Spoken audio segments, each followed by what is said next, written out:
بسم الله والصلاة والسلام على رسول الله. ده اخواننا الاحباب، ده تليفون سامسونج.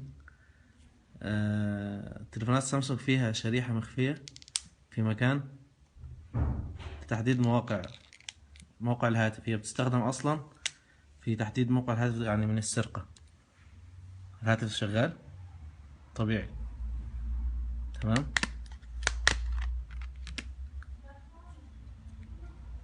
دي البطارية، دي اللي مكان اللي فيها ايه، فيها شريحة لتحديد موقع الهاتف وقت السرقة.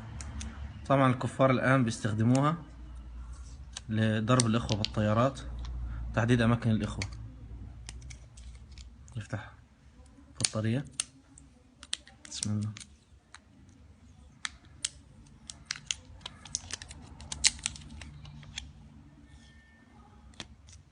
دي الشريحة،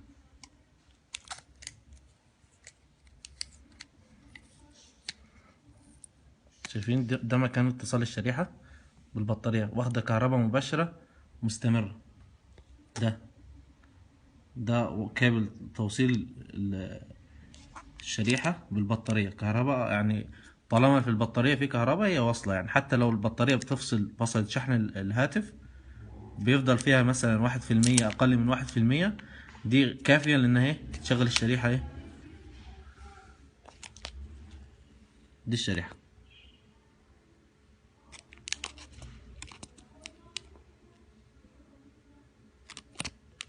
طبعا الشريحة بعض الأخوة ممكن يخاف إن البطارية تبوظ أو لا، العملية ما فيهاش أي مشكلة.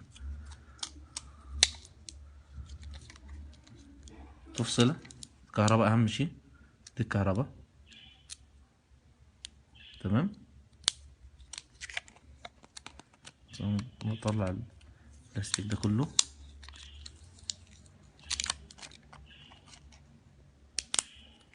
مفيش أي مشكلة، شايفين؟ واخدة من داخل ده الكيبل، شايفين؟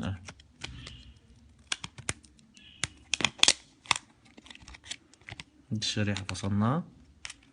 فيا اخوة يعني بارك الله فيكم، يعني الحذر الحذر، أعداء الله مستهدفين بكل شيء، ما تركوا شيء إلا يستهدفون فيه. فالأمر ليس متعب يعني، بس انت مجرد فصلة. يعني انا هشيلها الان يعني كاملة، بس انت مجرد تفصلها خلاص خرجت. ده الكيبل بتاعها اهو، ده الكيبل بتاع الشريحة، عضلة حاطينه، ده الكيبل. وعلى فكرة مجرد انك انت تحطها وتشغلها،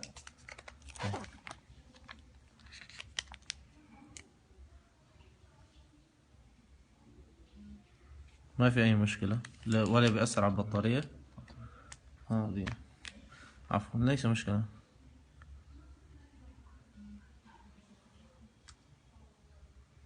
الهاتف شغال، ما في اي مشكلة. جزاكم الله خيرا. السلام عليكم ورحمة الله وبركاته.